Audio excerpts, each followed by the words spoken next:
¿Qué es el bienestar? Estar bien. No se describe con palabras. Se siente. Buscamos bienestar para estar bien. Bien sanos. Bien cuidados. Bien tranquilos. Bien en todo. Somos Sancor Salud, la empresa de medicina privada que tiene todo para cuidarte. Superintendencia de Servicios de Salud, 0800-222-72583, www.sssalud.gov.ar, número de inscripción 1136. Y en Digestión nos gusta acercarle a los emprendedores y a todos los que nos escuchan, los que tienen gente a cargo y a los que les toca vivir en esta realidad, data de la buena, para lo que se creó este programa, de traer gente técnica que esté tomando decisiones, pero que nos pueda generar temas ya digeridos que nos permitan tomar decisiones y ver más claro un panorama. Estamos en diciembre de 2023, a nada de que asuma un nuevo presidente, pero con muchas definiciones para tomar para el año que viene. Y se nos ocurrió pedirle a un especialista, tributarista, docente de la universidad y socio del estudio Lisicki Litvin, que está en Buenos Aires. Su nombre es Fernando López Chiesa. Ya estuvimos hablando en la previa. Es docente, tiene formación de gestión, conoce a los pequeños emprendedores y tiene mucha data para contarnos. Así que gracias, Fernando, por esta entrevista con Digestión. Bueno, muchas gracias Roberto por la invitación. Es un gusto poder participar con tus oyentes. Así que bueno, aquí estamos para esta entrevista. Gracias, Fernando. Y te pregunto, por dónde crees que va a pasar, si es que se sabe algo, lo que está pensando el presidente? Pero creo que más allá del presidente es como que no hay mucho margen de maniobra. ¿Vamos camino a un ajuste terrible? ¿Es algo como nunca hemos visto? ¿Estamos tan desbalanceados en términos económicos?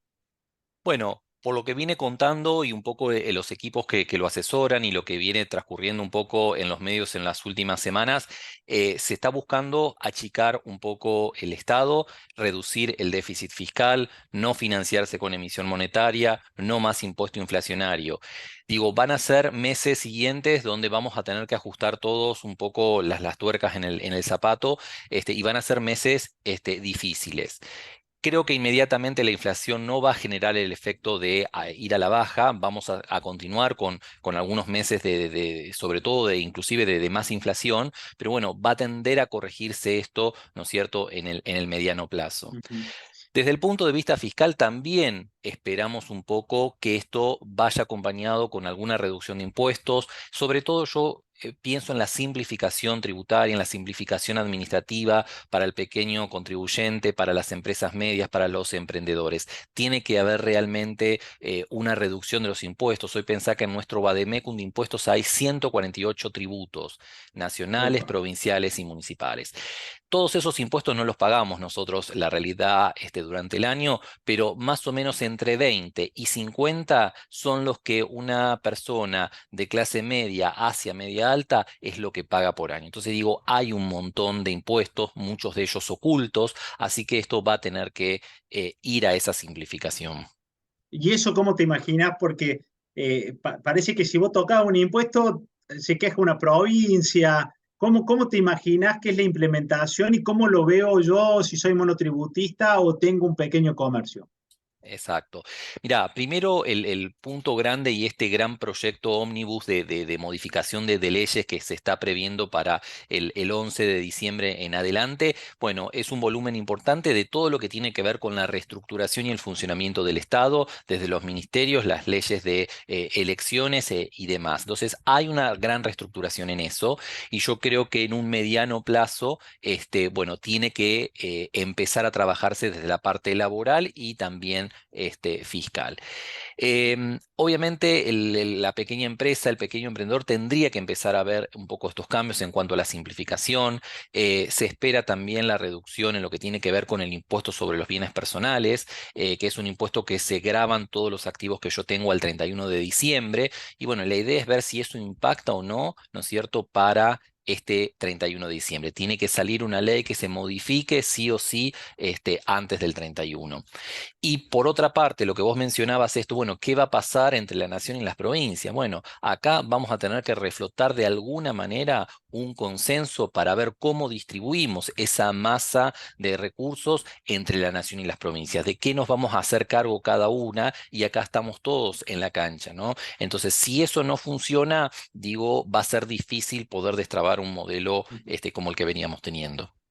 Fernando, cuando decís mediano plazo y a la vez me hablas de que el 31 tendrán que modificar, tu idea, vos pensás que a tus clientes el 2024, cuando tengan que pagar impuestos en base al 2023, ya no te sirve el Excel, va a haber que cambiar algunas cositas porque ya va a haber que liquidar con una nueva ley. Mira, bienes personales, como es un impuesto que nos sacan la foto al 31 de diciembre a las 12 horas cuando estamos brindando y ahí nos dicen qué bienes tenemos, Ah, por un tema normativo y de ley, todas las modificaciones de la ley tienen que estar antes de esa fecha. Eso sería como en el corto plazo. Ahora, bien. las cuestiones de fondo más grandes vinculadas con el IVA, con ganancias para los empleados en relación de dependencia, todo eso calculamos que tendrá que ser ya 2024, febrero, Ujú. marzo, y te diría en realidad cuando el Congreso vuelva nuevamente a retomar sus actividades. Entonces digo, eso lo vemos más de mediano plazo. ¿Te imaginás un espacio donde siga habiendo monotributo y responsable inscripto y cuidarse de no facturar para no pasarse? Bueno, ese es el gran problema frente a la inflación y el impuesto inflacionario. Es muy constante que veamos en emprendedores, en empresas chicas, que quieren realmente tener sus actividades reguladas, en blanco, porque cobran con tarjeta de débito y de crédito, pero tienen que o restringir las compras o no cobrar con el postnet a través de una tarjeta de débito o de crédito, porque se excluyen del régimen del monotributo. Entonces, si bien el monotributo se van a actualizar los valores en enero, hoy quien presta un servicio puede facturar hasta 8 millones de pesos anuales. Entonces, son límites que con esta alta inflación van quedando tan desactualizados que prácticamente 6 meses es imposible la actualización. Esto tendría que ser mensualmente o bimestralmente. Claro. Entonces, eso hace que yo retrase mi salida del monotributo. El monotributo se crea como algo transitorio en el cual me da espacio para crecer, para tener mi propio emprendimiento, y una vez que salto a un estadio siguiente, bueno, pasar a un régimen un poco más ordenado, un poco más complejo. Mm. El problema hoy que saltar de un régimen al otro, al régimen de autónomos, al régimen del IVA, es entre 7 y 8 veces más caro. Entonces, bueno, hay una diferencia muy grande. Se ha intentado hacer lo que se llamó un puente, ¿no es cierto?, como algo intermedio, pero la realidad es que la gente no quiere salir de ese esquema, ¿no? Entonces, digo, algo va a tener que cambiar en ese punto. Cuando uno piensa en la carga tributaria de Argentina, hay como dos bibliotecas, ¿no? Hay gente que te dice que tenemos una carga de impuestos muy alta y hay otra que se ofende cuando uno le plantea que tenés una carga impositiva muy alta porque carga impositiva alta es la que hay en otros países. A vos que te toca ser especialista en el tema, ¿es idea nuestra o hay una carga impositiva alta? Y a ver, mira, yo te cuento con datos un poco que están publicados. Estamos en el ranking del top 10 y yo te diría en los primeros tres del mundo con mayor presión fiscal tributaria. Somos Claro. uno de los países que tenemos 148 impuestos, de los cuales el 10 de esos impuestos son los que recaudan el 90% de la totalidad de la recaudación del país. O sea, vos fíjate que el resto de los impuestos no son significativos para esa masa de torta. Nosotros no los tenemos visualizados los impuestos, porque cuando yo voy a comprar, no sé, pan, una leche, una gaseosa, un comestible al almacén, ¿qué estoy pagando? Bueno, en muchos países, en el precio de la góndola está el precio neto. Cuando yo voy a la caja, me adicionan el IVA, por ejemplo. Bueno, cuando yo voy acá en Argentina, tengo el IVA, tengo seguramente ingresos brutos, tengo alguna tasa de seguridad e higiene. Dependiendo del producto, si es alguna bebida alcohólica, el impuesto interno. Entonces digo, hay un montón de impuestos que muchas veces ni sabemos cuál es el nombre y está metido dentro del precio. ¿Cuál es uno de esos 10, por ejemplo, que hacen al 90%? Y Que no sé, básicamente tenemos el IVA, tenemos el IVA, ganancia, mira. tenemos el impuesto sobre los débitos y créditos, que cada vez que uno hace una operación de acreditar o retirar plata en la cuenta bancaria, se le cobra un 0,6%. Entonces, eso es un impuesto que empezó como algo transitorio en la crisis del Qué bárbaro. 2001. y continúa ese estado de emergencia hasta hoy. Los derechos de exportación, eso nos quita mucha competitividad. Entonces, si vos tenés inversores, productores que quieren exportar, bueno, nos hacemos más caros frente al mundo. ¿Por qué? Porque tengo que pagar un determinado derecho. Se ha simplificado en algunas cuestiones, pero bueno, el derecho está. Entonces, bueno, eso es lo que tendríamos que tender, ¿no es cierto?, a eliminarlo. A nivel de contratación de empleados, ¿pagamos mucho impuesto para contratar gente? Hoy en día la Argentina tiene un régimen de seguridad social que es caro respecto del mundo. Si bien nosotros estamos en pesos y si lo comparamos con alguien que nos contrata nuestra fuerza laboral desde afuera, es competitivo el país porque el recurso es bueno y es económico, pero para los que están acá en la Argentina, prácticamente tenemos un 40% de las cargas sociales. Hay un 17% que paga el empleado, en el cual se le retiene de su recibo de sueldo, y el resto lo paga la empresa. Y ni hablar si puede llegar a tener algún tema de sindicato, y demás, lo cual incrementa parte de ese costo. Estamos hablando con el contador Fernando López Chiesa, tributarista, docente y socio del estudio Isiki y Litvin. Y te quería, a lo mejor lo conoces porque estás en Buenos Aires y has estudiado de la UBA, pero como ministro de Economía han puesto un financiero, a mí que me toca hacer consultoría de gestión, con todo mi respeto, digo, se le ocurrirá, aparte de las LELIC y todo esto que es muy importante, hacer algún tipo de incentivo para el que produce, algún tipo de incentivo para el que innova, para el que contrata, o crees que no hay recursos para eso y eso va a venir después de organizar? Mira, yo creo que no va a ser en las primeras etapas, esto va a venir como en un mediano largo plazo, pero sin lugar a duda no podemos hoy desconocer al pequeño productor, al pequeño empresario y al emprendedor. Entonces hay que darle un espacio sí o sí en la agenda. Obviamente él está especializado, el futuro ministro, en temas de finanzas. Necesitamos tal vez alguien que lo acompañe desde lo macroeconómico para darle como una visión global de la economía del país que queremos, y sin lugar a dudas son los futuros actores que necesitamos dentro de la Argentina. Hemos tenido hace 4 o 5 años algunas leyes vinculadas con los nuevos emprendedores, sobre todo con financiación, con algún beneficio impositivo. Algunos tienen la sensación que son frazadas cortas porque siempre los beneficios son cortos o no son para todos, pero sin lugar a duda hoy todo lo que tiene que ver con el consumo y la producción regional es lo que hay que darle, ¿no es cierto?, mayor trascendencia en el país. Si bien tenemos hoy una gran explotación de lo que tiene que ver con el agro y que va a ir un 2024 más próspero, energía, con todas las distintos tipos de energía renovable, no hay que olvidarse, ¿no es cierto?, de las economías regionales, donde hoy tenés un tema laboral, porque muchas de ellas son estacionales, en el cual tenés recolectores, personas que trabajan 2 o 3 meses en la actividad, y bueno, hoy están como desamparados en cuanto a la protección laboral sobre todo. Entonces, bueno, tiene que haber reglas, ¿no es cierto?, que los incluya y que fomente ese tipo de emprendimientos. Hay mucha capacidad creativa, hay mucha capacidad de desarrollo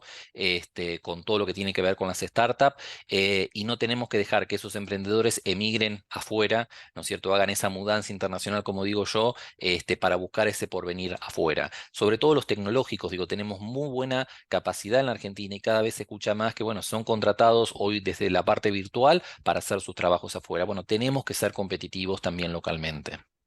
Y para el que tiene negocios más tradicionales, el almacén, el taller mecánico, ¿te imaginas que va a ser como pasó del 2015 al cambio cuando asume Macri, que se enfrió la calle, digamos que se secó la calle? ¿Te imaginas que los mostradores van a volver a, a estar frescos y hay que agilizar la mente comercial?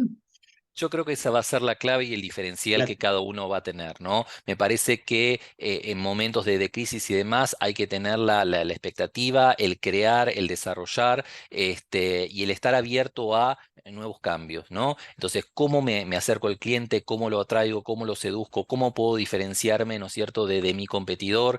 Bueno, por ahí la persona del taller tendrá que ir a buscarle el auto a la casa, traerlo y llevarlo como un servicio adicional. Bueno, habrá que reinventarse, creo pero que va a es la bajar el palabra. consumo. ¿Te imaginas Sí, como una calle sí. más fría? Y para reducir un poco todo esto y que baje los niveles de inflación, tiene que haber un enfriamiento, Ah, y tiene que suceder algo así. Entonces digo, no hay que desesperar, me parece, creo que de la crisis hay que buscar la oportunidad y me parece que hay que ser inteligentes en ese punto. Y yo creo que desarrollando y probando estrategias con anticipación, bueno, ¿cómo me enfrento? ¿Cómo me preparo, ¿no es cierto?, para esa situación. Sé que no es fácil, digo, porque muchos tendrán empleados, cargas laborales, cómo hacer frente a la compra de las materias primas, qué precio voy a tener, digo, qué es lo que lucha el pequeño productor o vendedor día a día, pero también hacer un espacio en la mente para ver cómo me puedo diferenciar del resto, qué puedo hacer algo que mi competidor no lo hace y que puedo atraer público, ¿no? Desde una publicidad hasta un servicio, dar calidad, dar rapidez en la respuesta. Entonces creo que ahí puede ayudarlos, ¿no es cierto?, bueno, a salir y zanjar esta situación. últimas preguntas, agradeciéndote. Ahora 12, ahora 6, todas esas financiaciones, ¿te las imaginas también que desaparecen? Yo no sé si van a desaparecer por completo, porque digo, tampoco podemos paralizar el consumo, la gente tiene que seguir viviendo, tal vez sea en menor cantidad de cuotas o el interés que está implícito sea un poco más alto. Ojalá que de alguna manera continúen porque va a permitir al menos dinamizar. Después podremos sectorizar qué tipo de productos o de consumos lo asociamos con una hora 12, una hora 6, una hora 3. Digo, por ahí si se apunta más a una canasta de consumos básicos o de primera necesidad, puede, ¿no es cierto?, estar funcionando. Habrá que definir el alcance de todo eso. Bien. Y por último, no nos gusta hacer entrevistas de coyuntura, pero estamos a días y estamos con un especialista. ¿Te imaginas que el lunes va a haber una subida de precios generalizada en todo o dependen de lo que se notifique? ¿Te imaginas algún control como para que no se desbande todo? Eh, ¿Qué te imaginas? Mira, la misma pregunta todos nos hacíamos para el día después de las elecciones. Acordate que era un día feriado, feriado Sí, cambiario, y el tal cual. martes fue el primer día y todos dijimos, che, mira qué bien, no, no pasó a mayores, el miércoles siguió. Y bueno, estos días de transición, digo, el mercado, la calle reaccionó relativamente bien. Si bien es cierto que algunos precios han aprovechado para aumentar en estos días. Va a depender mucho lo que pase en el anuncio del día domingo, ¿no? Bueno, cuáles van a ser esas propuestas y demás. Yo creo que la gente va a acompañar en estos primeros tiempos, porque obviamente hay un 56% que eligió un cambio y estimo que primariamente lo va a estar acompañando. Bueno, el gobierno tendrá que dar después respuesta y satisfacer un poco a ese electorado. Em, Cambios van a haber, sobre todo lo que tiene que ver con tipo de cambio. No sabemos qué nivel de gradualismo va a estar, pero bueno, el presidente electo lo adelantó que no quiere gradualismo, sino quiere algo de shock. Bueno, vamos a ver cuánto la economía y la calle puede tolerar, ¿no es cierto?, esta situación. En tu cabeza y tu convicción íntima, un shock dura 3 meses, 6 meses, pasa todo en primer mes y entre diciembre y enero nos duele la panza y en febrero más o menos. ¿Qué sería un shock y hasta dónde y dónde dura? ¿Cuán larga es la curita cuando dice, viste, sacate la curita de una vez? Sí. ¿Cuánto mide? Mira, si es un shock rápido y no tengo recaídas, bueno, me aguanto un poco el dolor. El tema es que si ese shock es rápido, y luego volvemos a foja cero y tenemos que volver a generar una política de shock y así sucesivamente, eso no es bueno. Entonces, bueno, va a Ah, depender un poco también con qué se encuentre el gobierno y bueno, cómo su equipo económico decide subir esas distintas palancas, y por dónde comienza, ¿no?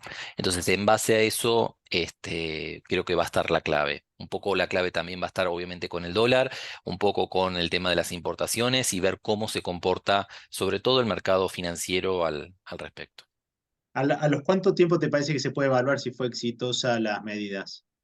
Mira, siempre se hablan de los primeros 100 días, ¿no? Es un Claro. plazo de 3, 4 meses, tenemos que pasar fin de año, vamos a tener enero y febrero donde no vamos a tener un congreso trabajando por la licencia.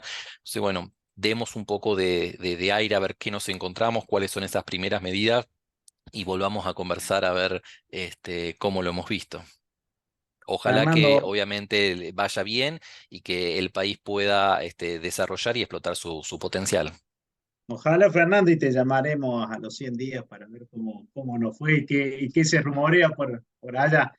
Fernando López Chiesa, contador público, tributarista, docente y socio del estudio Lichichi Litvin. Muchísimas gracias por esta entrevista con Digestión y bueno, nos estaremos hablando seguramente el año que viene.